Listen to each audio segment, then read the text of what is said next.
magandang araw, magandang hapon po sa inyong lahat. Kuha po ako ng dress ngayon. Ang lalagyan ko lang ng pattern, yung pinaka-ibabaw. Ito yung tela natin guys. Yan, 1 kilo at 1/4. 1 and 1/4. Ang kilo po nito ay 80 pesos. Kaya kung 1 and 1/4, pumapatak lang po ito ng 100 pesos. 1 and 1/4 eh. Tapos, ito yung gagawin kong pattern guys. Yung ibabaw lang ang gagawin kong padron. Tapos, ang ibabaw nito ay gagawin kong back to back. Para hindi na po tayo nagbabayas. Ngayon, yung laylayan, gagawa po ako ng 3 klase ng laylayan. Isang A-line, isang shearing, at isang balloon. Yun ang gagawin po natin.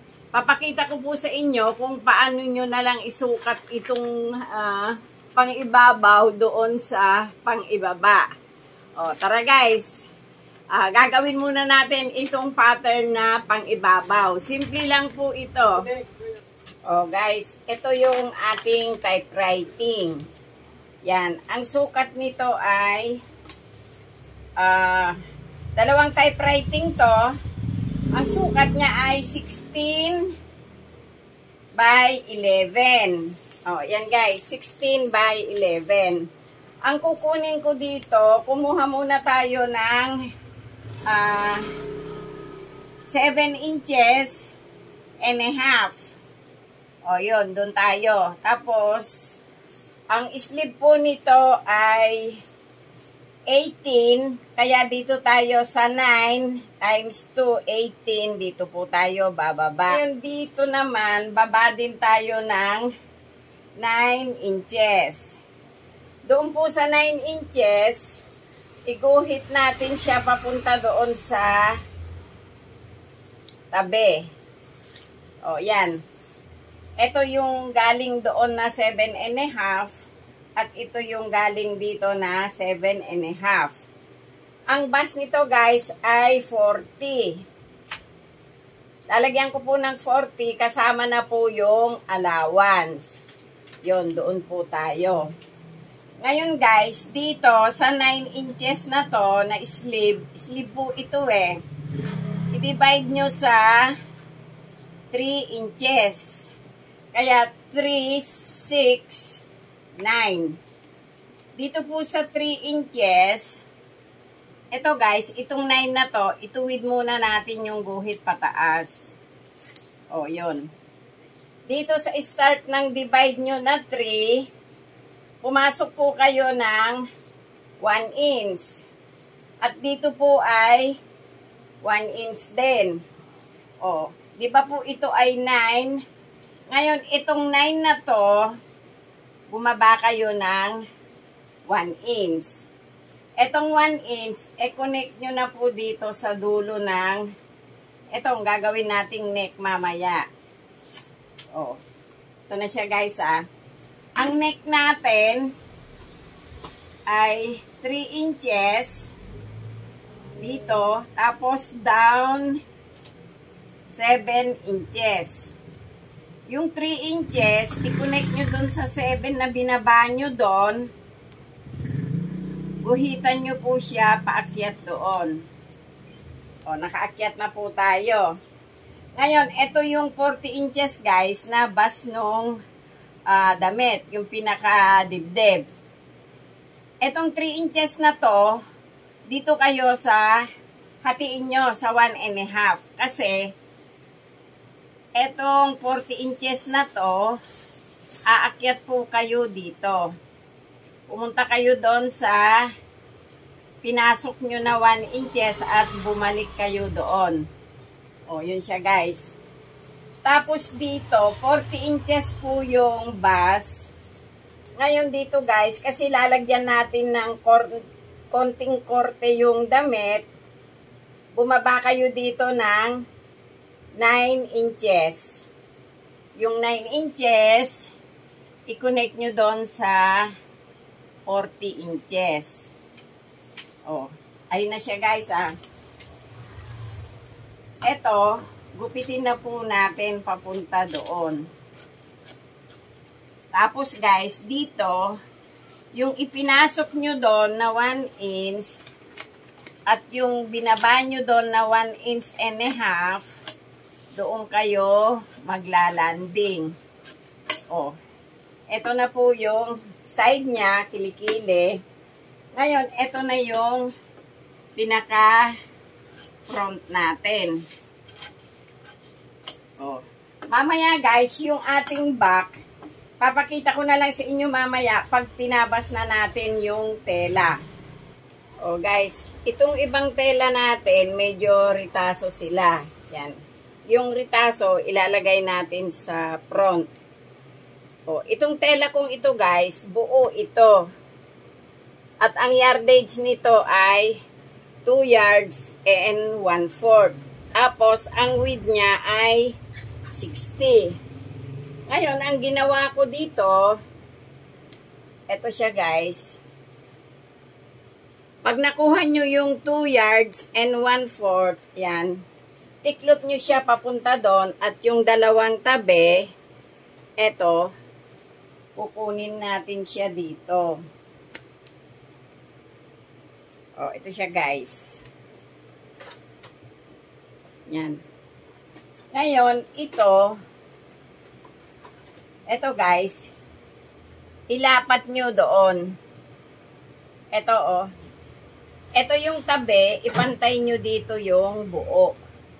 Tapos, hayaan nyo lang po siya doon. Oh. Ngayon, itong sobrang to, atin pong tanggalin. Magagamit po natin ito mamaya. O, yan. Tapos, guys, dito, sukatin nyo na po siya dito.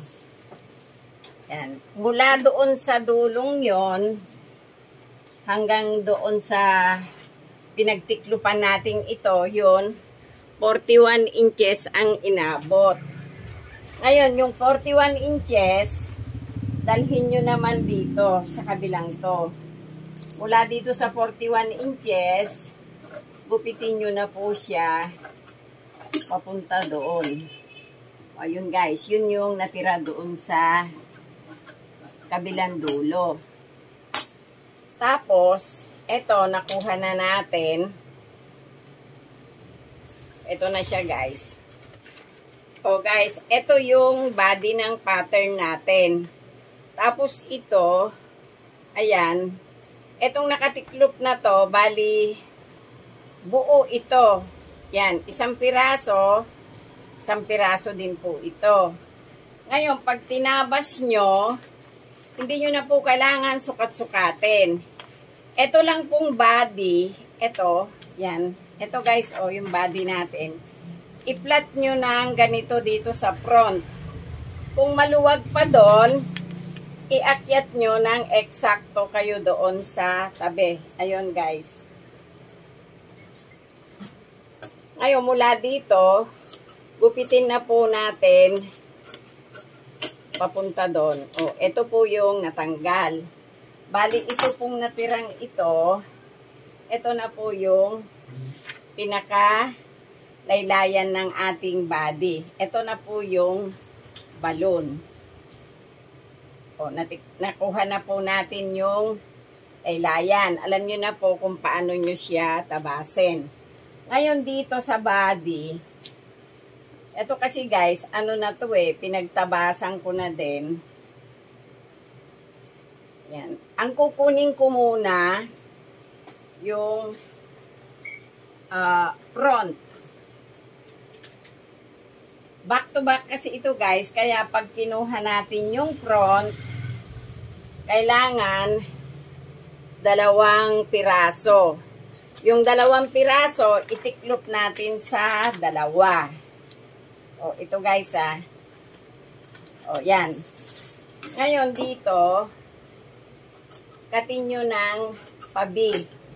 Kung ano yung front natin, dun po ninyo siya ikat. Tapos dito, huwag nyo pong isagad. maglagay pa rin po kayo ng allowance sa kilikili.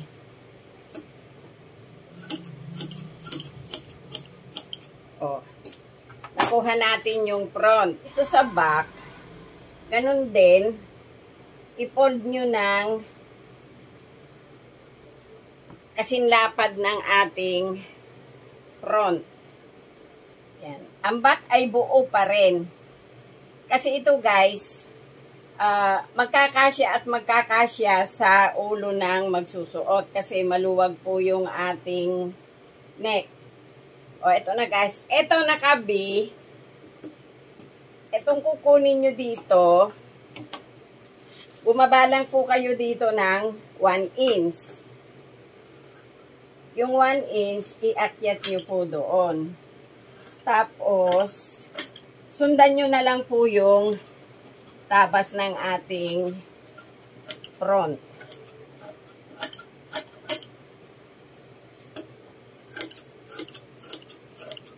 O, yan guys. Ito na yung front natin at ito na yung back natin. Wala pong sleeve to. Sleeveless po ito.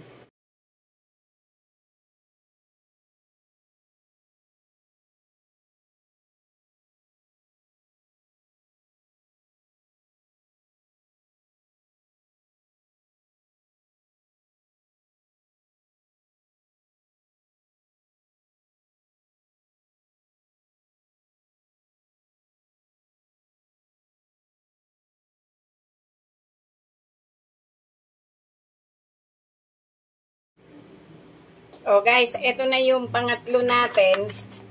Yung pang-ibabaw ko dito guys ay puro ritaso.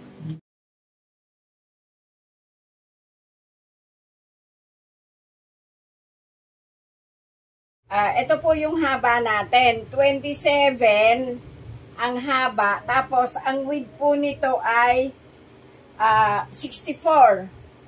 Bali, 264 ang laylayan natin kasi shearing po ito.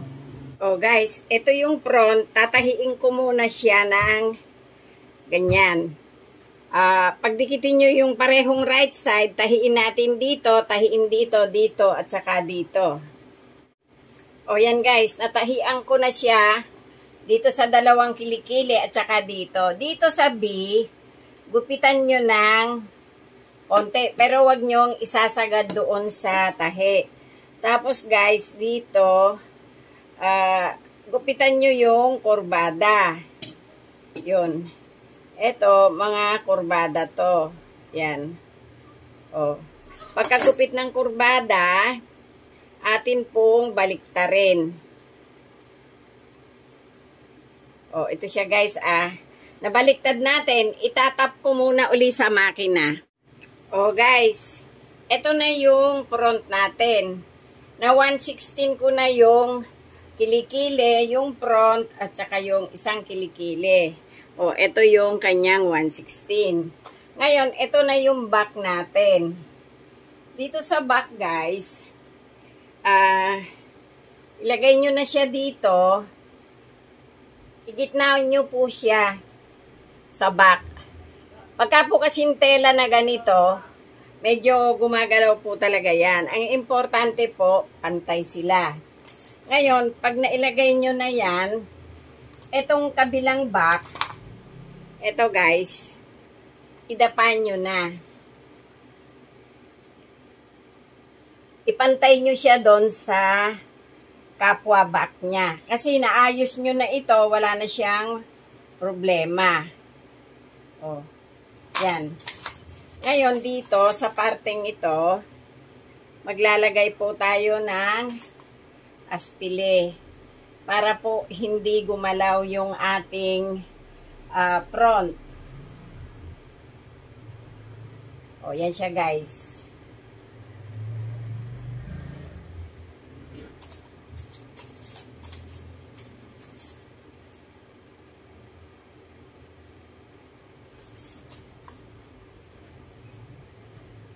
Oh, naikapit na natin yung parehong back. Itatahi ko muna uli dito sa side, dito, paikot. Oh guys, ito na yung tinahian natin.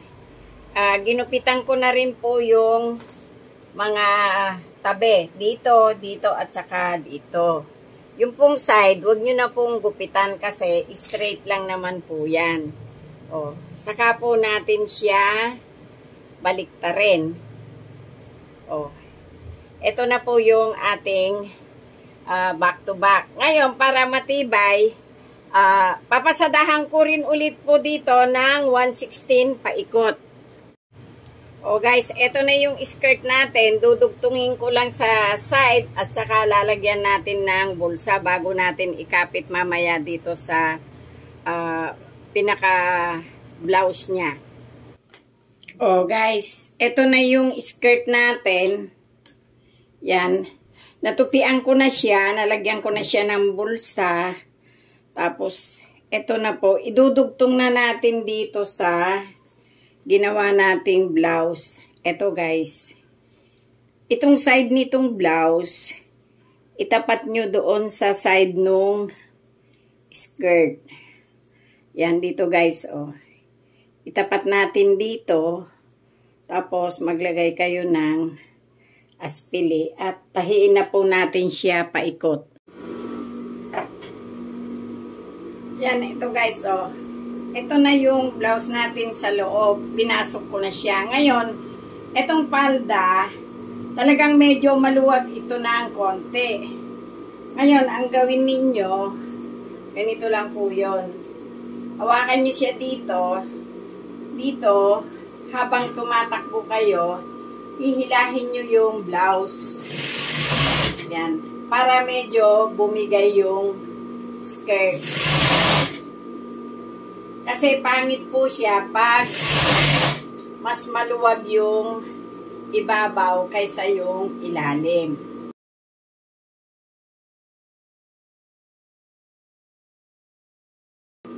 O, ito guys, o. Bago dumating sa dulo, onti na lang.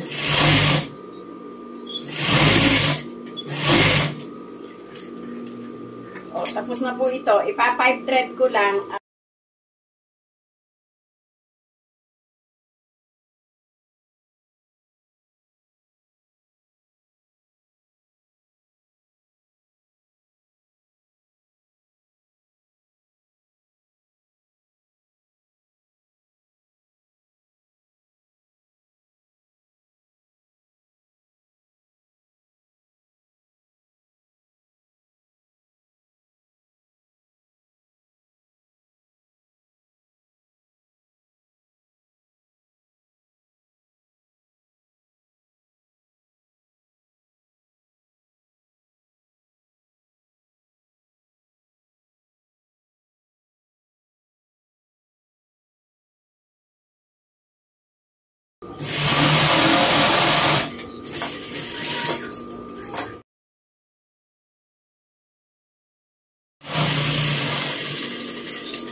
O, tapos na ito guys. I-edging lang natin at isusunod na natin yung pangatlo.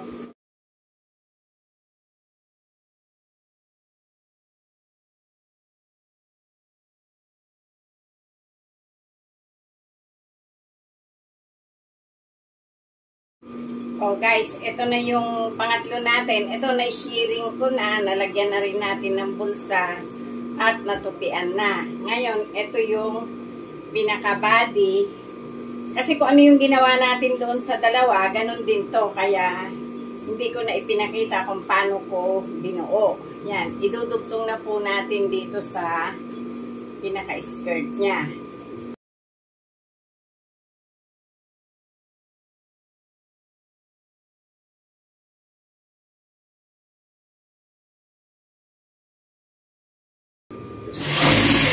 O, yan guys, tapos na. I-overlock ko lang ito. O guys, ito na yung pangatlo sa tinahi natin. Yan. O. Yun po yung design ng tela natin. Itinama lang natin yung design sa taas at saka po doon sa baba. O guys, ito na yung pangalawa sa dress natin, yung shearing. Ayan siya, o. O. Pero yung itaas natin, ganun pa rin. O guys, ito yung tinahi natin. Yan yung pinakita ko sa inyo kung paano yung paraan ng paggagawa nung double na front. Back to back po yan. At yan po yung kanyang balloon na palda. O yan guys. Sana nagkaroon kayo ng ideya o may nakuha kayong konting tips sa ginawa ko ngayon. Sa mga nanonood at hindi nakakalimot ng aking vlog. Thank you po sa inyong lahat.